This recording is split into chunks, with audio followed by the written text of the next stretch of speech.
Chapitre 14. Eh bien, même un sac de frappe a droit à un petit repos de temps en temps. Et parfois, en général juste après que je me sois écroulé, j'ai droit à un petit soulagement. Les choses étaient sur le point de vraiment bien s'arranger pour moi. J'avais dégringolé on ne peut plus bas, voyez-vous, et donc j'entamais ma remontée. Je prenais mon envol, en quelque sorte. Et dans ces moments-là, mon pote, personne ne peut m'arrêter. Le lendemain matin, Joyce s'était levée avant moi. Le temps que je m'habille, elle avait déjà préparé le petit déjeuner. Et je peux te garantir qu'il était bien. Elle n'a pas dit un mot au sujet de la nuit précédente. Je m'étais senti mal à l'aise à ce sujet. Mal à l'aise et honteux. Mais elle n'a pas moufté, et elle s'est comportée comme si de rien n'était. Donc cette journée-là avait bien commencé, et ce, dès le début. Elle a gardé un peu de l'argent de son voyage pour acheter à manger, et elle m'a donné le reste. Elle m'a fait quelques câlins pendant qu'elle me servait. Et quand j'ai été prêt à partir, elle m'a enlacé et donné un gros baiser. « Tu as remarqué ?» dit-elle en me souriant. « J'ai mis une blouse, et je me suis coiffé, et maquillé, et... Tu as remarqué ?» J'avais commencé à dire « Et alors, tu veux que je fasse un feu d'artifice ?» Mais ce n'était pas un matin dans ce genre-là. Alors j'ai dit « Et comment que j'ai remarqué ? Tu es magnifique, mon bébé. »« Tu rentreras directement à la maison ce soir ?»« Ben oui, dis-je. Pourquoi ? Pourquoi devrais-je ne pas rentrer directement ? Je voulais juste savoir. Comme ça, je ferai en sorte que le dîner soit prêt. »« Tu penses à quelque chose ?» dis-je. « Quelque chose te tracasse ?» Son visage se referma un peu. Je me suis dit que c'était à cause du ton de ma voix. Ensuite, elle s'est dressée sur la pointe des pieds et elle m'a encore embrassé. Et elle a dit en riant « Oui, toi. C'est à toi que je pense. Et maintenant file pour que je puisse travailler. » J'ai pris le chemin de la ville. Je me suis arrêté en route pour acheter un journal. Et j'ai mis un peu de temps avant de trouver l'histoire et de pouvoir la lire. Ça allait, c'était parfait. L'affaire était tellement simple qu'elle n'était même pas à la une. Elle était derrière, en page 3, et elle remplissait à peine une demi-colonne. Mona dormait et elle avait été réveillée par des bruits de lutte. Tout d'abord, trop terrifiée pour aller voir ce qu'il se passait, elle s'était enfin décidée à le faire lorsque le bruit de plusieurs coups de feu fut suivi d'un long silence. La nièce de Madame Farrell a identifié Hendrickson comme étant l'homme à tout faire qui avait été employé par sa tante. Il était parti en jurant de se venger, a-t-elle dit, suite à une dispute au sujet de son salaire. Selon l'estimation de la police, Hendrickson, la nuit dernière, ivre et plein de rancœur, était retourné chez Madame Farrell pour lui réclamer le paiement de la somme en question. S'étant mis en colère suite au refus de la vieille dame, il l'avait très sévèrement battue, s'était emparé de son argent et avait commencé à prendre la fuite. Madame Farrell était parvenue à le suivre jusqu'au bord de l'escalier et elle lui avait tiré dessus. Ensuite, elle était tombée et s'était rompu le cou, bien que l'on pensait qu'elle serait de toute façon décédée à la suite des coups qu'elle avait reçus. La police révélait que Hendrickson avait déjà été plusieurs fois arrêté pour état d'ébriété sur la voie publique, trouble à l'ordre public et diverses agressions.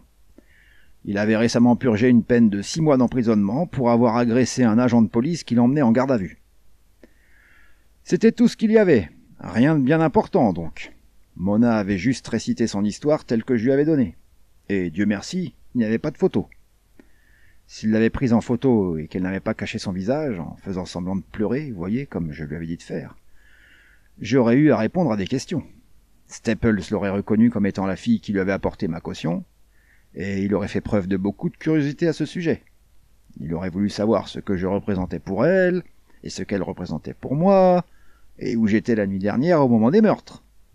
Et si je n'avais pas pu répondre à ces questions... Mais il n'y avait pas de photo.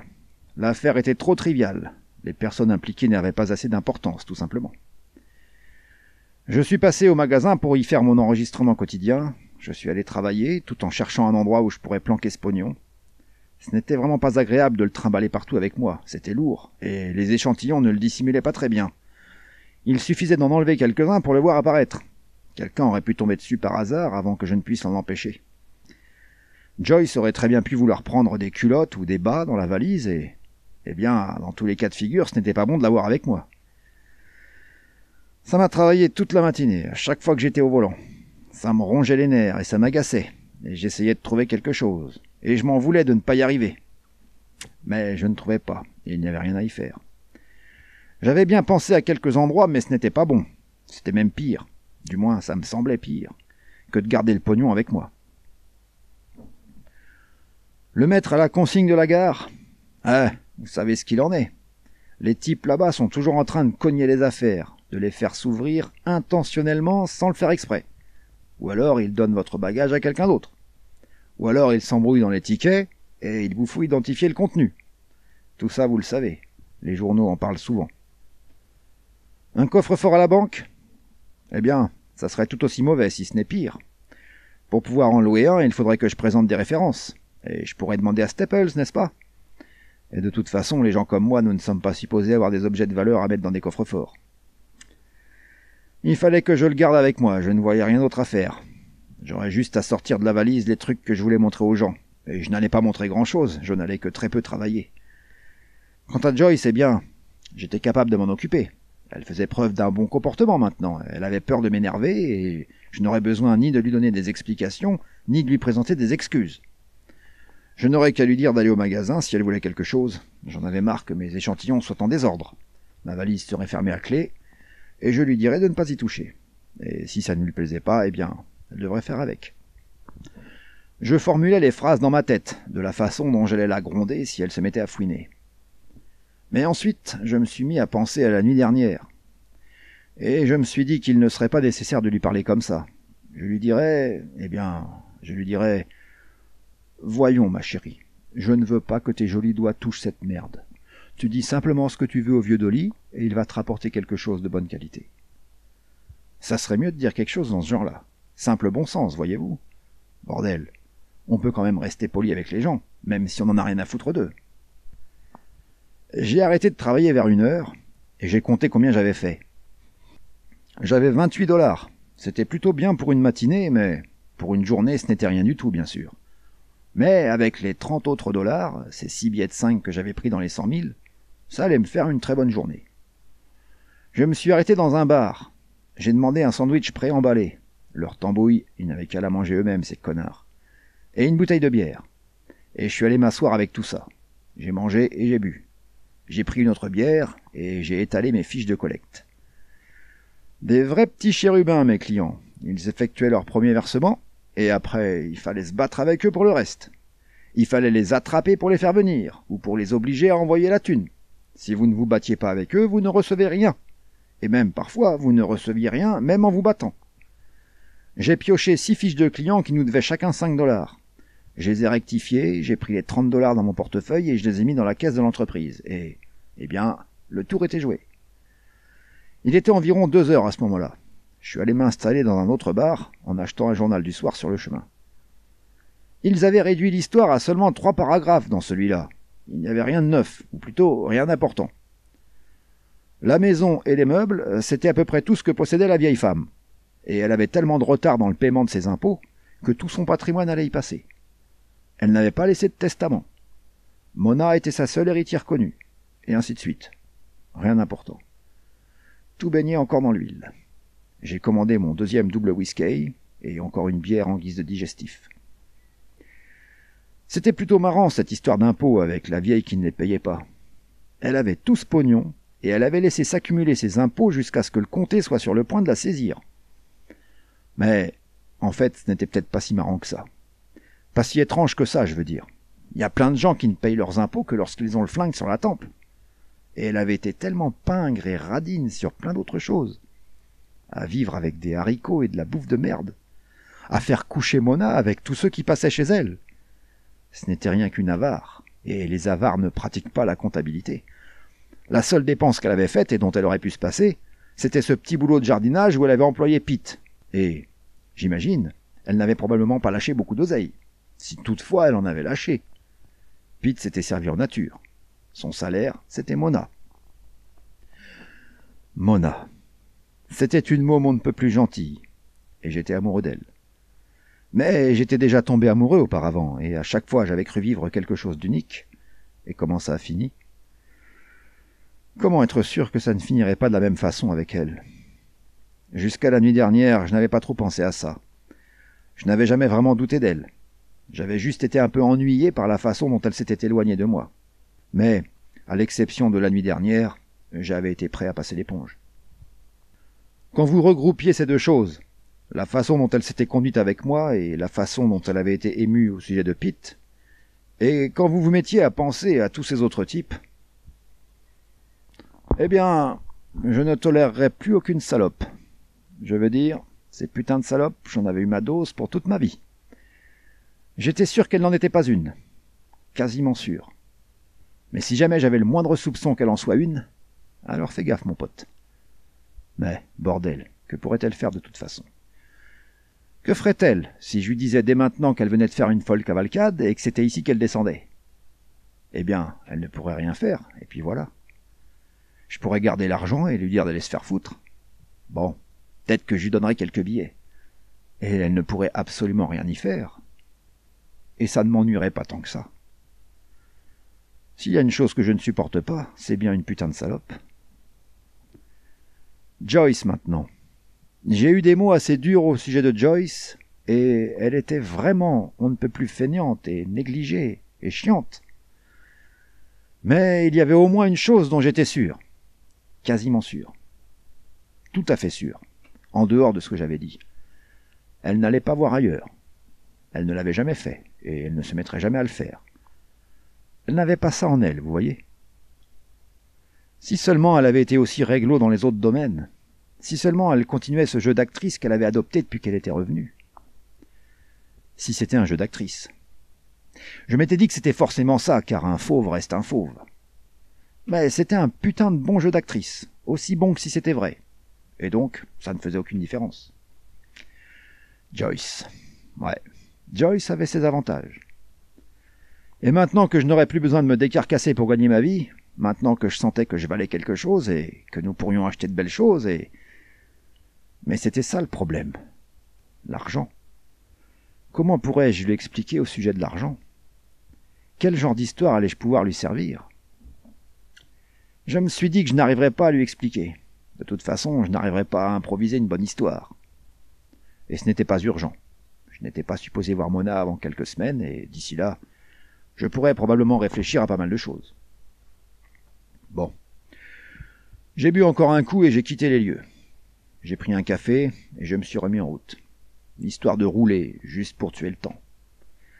Il était 4 heures. Il me restait encore plus de 2 heures avant de pouvoir pointer au magasin et de rentrer pour retrouver Joyce. Joyce. Mona. Joyce. Mona. Qu'est-ce que ça pouvait faire, me suis-je dit, et j'ai tenté de me sortir ça de la tête. Mona était une bonne petite, n'importe qui aurait pu le constater. Et elle avait mené cette affaire à son terme comme une petite championne. Elle avait fait ce qu'on lui avait dit de faire. Elle avait aidé à tuer sa propre tante pour lui prendre son pognon. Bon, elle était réglo, parfaitement réglo. Elle avait intérêt à l'être, parce que je savais que Joyce l'était, et que si jamais j'arrivais à inventer une bonne histoire pour expliquer d'où venaient ces 10 plaques... J'ai roulé jusqu'à un peu après 6 heures, histoire de faire plausible. Et puis, je suis allé pointer au magasin en y déboulant à toute vitesse, comme si j'avais passé la journée à courir. Et quand Staples a vu ce que je lui ramenais, ses sourcils ont un peu monté. « C'est pas mal, Frank, dit-il en comptant l'argent. Oh, c'est pas mal du tout. Peut-être qu'à la fin de la semaine, tu arriveras à nous refaire une journée de travail correcte. »« Mon Dieu, je te remercie, dis-je. Tu devrais faire attention, Stape. Si tu continues à me faire des tapes dans le dos comme ça, tu pourrais te casser le poignet. » Il a souri jaune. Nous nous sommes dit au revoir. J'avais commencé à m'en aller et il m'a rappelé. « Au fait, j'ai vu que 2 de tes clients ont connu une fin violente hier soir. » Un de tes clients, devrais-je dire, et une parente d'une autre. « Ouais, dis-je. J'ai vu ça dans le journal. Si seulement ils pouvaient tous crever. »« Allons, Franck, que ne ferions-nous pas pour nos clients ?»« Je ne plaisante pas, dis-je. Si tous ces enfoirés de pourriture pouvaient se jeter d'un pont et en crever, je serais vachement content. »« Ça te plairait, n'est-ce pas ?» acquiesça-t-il. « Mais cette affaire Farrell, il y a quelque chose là-dedans que je trouve plutôt bizarre. »« Ah oui, dis-je. Vraiment ? Madame Farrell avait l'air d'être quasiment une pauvre, et malgré ça, sa nièce, qui était à sa charge, dépense 33 $ pour un coffret d'argenterie. » Il est resté à me regarder, les sourcils en l'air, à attendre que je dise quelque chose. J'ai dégluti, et on aurait dit, je vous le jure devant Dieu, les chutes du Niagara. « Eh bien, dis-je, qu'est-ce qu'il y a ?»« Franck, sérieusement, dire que je t'ai toujours considéré comme le meilleur de mes hommes, dans un sens amoral, bien sûr. Tu ne vois vraiment rien de contradictoire dans cette situation. »« Eh bien, je vais te dire, dis-je. »« Oui, oui, Franck. Je vais te dire ce que j'en pense, Tape. Tous ces connards qu'on a dans nos fichiers, je n'essaye pas de les comprendre. Ça ne sert à rien, tu vois ce que je veux dire? Tu ne peux pas attendre quelque chose de raisonnable de leur part. S'ils n'étaient pas cons comme des boudins, ils n'achèteraient pas chez nous. »« Oui, hésita-t-il. Oui, je ne peux pas dire que je sois en désaccord avec toi. Tu attribuerais ça alors simplement à une sorte d'aberration mentale particulière à notre clientèle. Dépenser leurs derniers dollars pour... Comme je te l'ai dit, dis-je, je ne me soucie pas du tout de ce qu'ils font. Je n'essaye même pas de les comprendre. Tout ce qui m'intéresse, c'est de savoir s'ils ont de l'argent et si je peux leur prendre. « Voilà, voilà, dit-il en applaudissant. Tu as parlé comme un vrai gars de chez Paisy. Bien. Bye bye, mon garçon, et faites beaux rêves. » Je me suis à nouveau dirigé vers la porte. Il m'a à nouveau rappelé. « Pour l'amour du ciel, dis-je en me retournant. Mais qu'est-ce que tu veux maintenant, Stipe? Ça ne te suffit pas que je trime toute la journée? Il faut encore que je passe la moitié de la nuit ici à te parler. »« Eh bien, Franck, dit-il en faisant la moue, je pense bien que je t'embête. Y a-t-il quelque chose dans cette affaire qui... ai-je dit quelque chose qui t'a embêté? » Je lui ai dit que bien sûr il m'embêtait. Il me cassait vraiment les bonbons à me retenir le soir alors que je voulais rentrer chez moi, enlever mes chaussures et me mettre quelque chose sous la dent. J'ai travaillé toute la journée, tu comprends? Je ne suis pas resté assis sur mon cul à lire les journaux. « Je vois, dit-il en hochant la tête. Tu ressens un léger tiraillement dans ta conscience. C'était Madame Farrell qui t'avait indiqué où était Pete, n'est-ce pas? Et lui, à coup sûr, l'avait deviné et... »« Et pourquoi est-ce que ça me dérangerait, dis-je. Ça s'est fini parfaitement bien. Ils se sont fait tuer tous les deux. » Perplexe, il m'a fixé. Il a un peu pâli. Ensuite, il a ri, sans trop de conviction, tout en secouant la tête. « Oh, Franck, dit-il, qu'est-ce que je vais faire de toi? »« Retiens-moi ici un peu plus longtemps, dis-je, et tu n'auras pas besoin de faire quoi que ce soit. J'aurai tellement faim que je m'écroulerai. »« C'est impensable. Bonne nuit, Franck. »« Bonne nuit, Stipe, dis-je, et je suis rentré chez moi. » Il ne savait rien du tout. Il n'avait même pas la puce à l'oreille. Il se contentait de jouer son personnage, voilà tout, et j'avais été stupide de m'énerver à ce sujet. Putain, m'avait-il pas déjà fait le coup des dizaines de fois avant? À m'agacer, à essayer de m'énerver? À renifler comme un putois dans un dépotoir? Et ce n'était pas parce qu'il y avait quelque chose qui le poussait à agir comme ça, vous comprenez?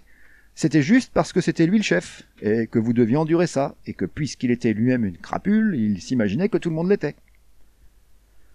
Eh ouais, j'aurais dû m'y attendre ce soir-là. Il s'était dit que j'avais eu une dure journée, et pratiquement après chaque dure journée, j'y avais droit. Donc, il n'y avait pas de quoi s'alarmer. Il n'y avait rien du tout. Et tout allait comme sur des roulettes. Mais j'étais quand même content de rentrer à la maison. J'étais content d'avoir les bras de Joyce qui m'enlaçaient, qui me serraient fort. De l'entendre me murmurer que j'étais son petit garçon, le petit garçon à sa maman, et qu'elle ne me quitterait plus jamais. Elle me tenait, elle avait levé sa main pour me caresser la tête, et finalement nous nous sommes assis à table, côte à côte. Tout était déjà prêt, le dîner je veux dire. Elle l'avait posé sur la table quand elle avait entendu ma voiture. C'était bon et c'était chaud. Et nous étions assis l'un près de l'autre, parfois main dans la main. Et je n'avais pas eu vraiment faim avant ça. J'avais cru que je ne pourrais rien avaler, mais j'ai vraiment tout dévoré. Elle a servi le café, j'ai allumé 2 cigarettes et je lui en ai donné une. « Tu m'avais demandé quelque chose hier soir, dis-je. Maintenant, je voudrais te répondre. »« Je suis contente, Dolly. J'espérais que tu le ferais. »« Tu m'avais demandé si j'étais content que tu sois revenu. Tout ce que je peux te dire, c'est que je suis carrément content. »« Ah, dit-elle, hésitante. Puis elle s'est penchée vers moi et m'a embrassé. « Je suis contente que tu sois content, Dolly. Je suis enchantée d'être revenu. » Elle a ramassé les couverts et je l'ai aidée. Elle ne voulait pas que je le fasse, mais je l'ai fait quand même. Elle les a lavés et je les ai essuyés. Et ensuite nous sommes allés au salon. La lumière était tamisée. Elle s'est blottie contre moi sur le canapé, les jambes repliées sous elle, la tête reposant sur mon épaule. C'était vraiment bien.